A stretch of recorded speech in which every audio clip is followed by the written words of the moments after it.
ഞാനിപ്പോൾ നിൽക്കുന്നത് ഹോഹൻ സാൽസ്ബർഗ് എന്ന വലിയ ഒരു കോട്ടയുടെ മുകളിലാണ്. ഇത് യൂറോപ്പിലെ ഏറ്റവും വലിയ കോട്ടകളിൽ ഒന്നാണ്. ഇതിൻ്റെ ഒരു പ്രത്യേകത 11-ാം നൂറ്റാണ്ടിൽ നിർമ്മിച്ച കോട്ടയാണിത്. ബിഷപ്പുമാർക്ക് താമസിക്കാൻ വേണ്ടി ഇവിടുത്തെ ഭരണാധികാരികൾ ബിഷപ്പുമാരായിരുന്നു. അവർക്ക് താമസിക്കാൻ വേണ്ടി നിർമ്മിച്ച കോട്ടയാണിത്. ഈ കോട്ട നഗരത്തിലെ ഏറ്റവും ഉയരമുള്ള ഒരു പ്രദേശത്താണ്. ഇതിൻ്റെ ഒരു പ്രത്യേകത, ഓരോ ബിഷപ്പുമാരും മാറി വന്നുകൊണ്ടിരിക്കുമ്പോൾ ഈ കോട്ടയെ വലുതാക്കി കൊണ്ടുവന്ന് ഏതാണ്ട് 17-ാം നൂറ്റാണ്ടായപ്പോഴേക്കും യൂറോപ്പിലെ ഏറ്റവും വലിയ കോട്ടയായി ഇത് മാറി.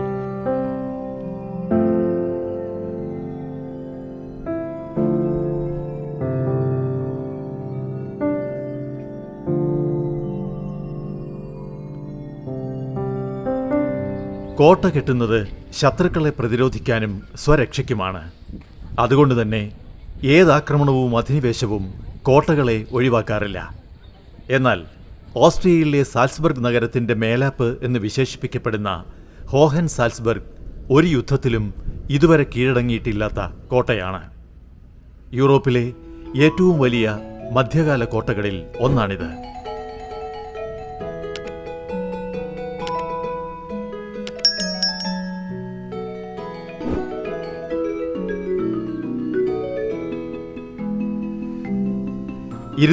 മീറ്റർ നീളവും 150 മീറ്റർ വീതിയുമായി 32,000 ചതുരശ്ര മീറ്റർ വിസ്തീർണമുള്ള ഹോഹൻ സാൽസ്ബർഗ് കോട്ട യൂറോപ്പിലെ ഏറ്റവും സുന്ദരമായ നഗരങ്ങളിലൊന്നായ സാൽസ്ബർഗിൻ്റെ തിലകക്കുറിയാണ്. നഗരത്തിലെവിടെ നിന്നും കാണാവുന്ന ഫസ്റ്റൻസ്ബർഗ് മലമുകളിൽ 506 മീറ്റർ ഉയരത്തിലാണ് കോട്ട.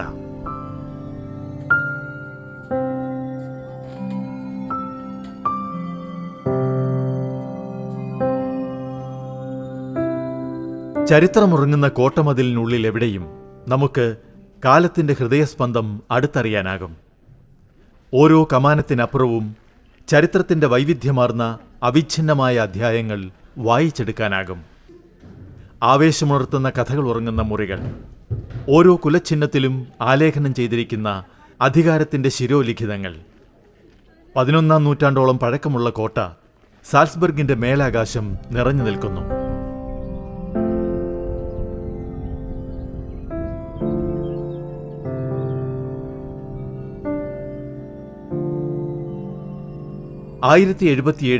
ആർച്ച് ബിഷപ്പ് ഗെബാർഡ് വോൺ ഹെൽഫൻസ്റ്റീൻ്റെ കാലത്ത് തടികൊണ്ട് ഒരു കോട്ട നിർമ്മിക്കാനാണ് ആലോചിച്ചത്.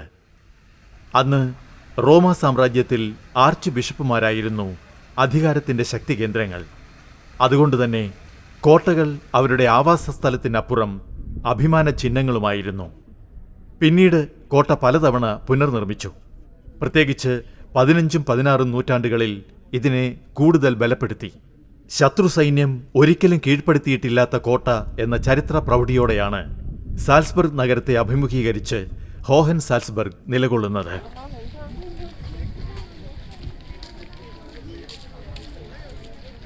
ആൽപ്സിന്റെ പശ്ചാത്തലത്തിൽ നഗരത്തെ പകുത്തൊഴുകുന്ന സാൽസച്ച് നദിയുടെ മടിത്തട്ടിൽ സാൽസ്ബർഗിന്റെ ഭംഗി കാണാൻ കോട്ടമുകളിൽ തന്നെ കയറണം. കോട്ടയുടെ ഓരോ വശത്ത് നിന്നാൽ നഗരത്തിന്റെ നാനാഭാഗത്തിന്റെ സമ്പൂർണ്ണ കാഴ്ച ആസ്വദിക്കാം.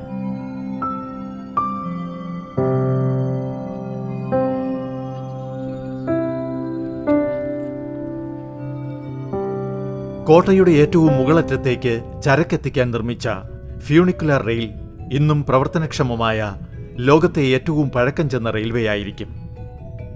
പുതുക്കിപ്പണിത ഈ ഫ്യൂണിക്കുലർ റെയിലിലാണ് നഗരത്തിൽ നിന്ന് കോട്ടമുകളിലെ ഹസൻ ഗ്രാബൻസ് ബാസ്റ്റേയയിലേക്ക് സന്ദർശകരെത്തുന്നത്.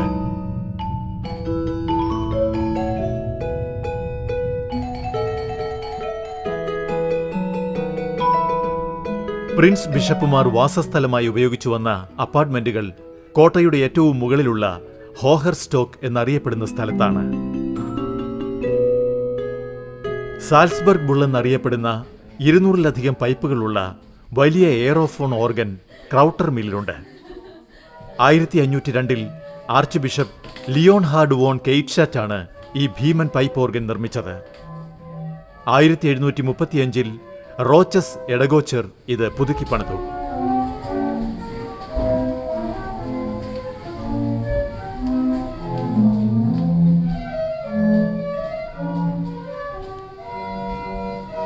കോട്ടയ്ക്കുള്ളിലെ സെന്റ് ജോർജ് ചാപ്പൽ അതിപ്രശസ്തമാണ്. മധ്യകാല ശൈലിയിലുള്ള ചിത്രാലങ്കൃതമായ മേലാപ്പാണ് ചാപ്പലിന്റെ ഏറ്റവും വലിയ സവിശേഷത.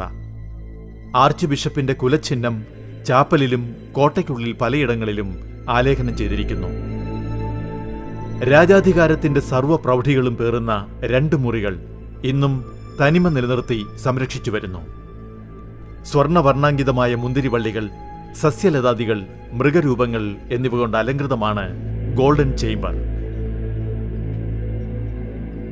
ചിത്രക്കമ്പളങ്ങളും വിലയേറിയ തുണിത്തരങ്ങളും കൊണ്ട് മോടി പിടിപ്പിച്ചിരിക്കുന്നു ബെഡ് ചേംബർ.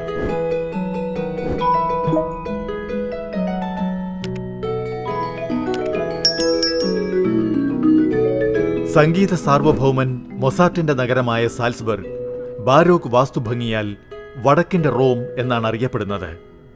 അവിടെ തലയുയർത്തി നിൽക്കുന്നു വിജിഗീഷുവായ ഹോഹൻ സാൽസ്ബർഗ് കോട്ട.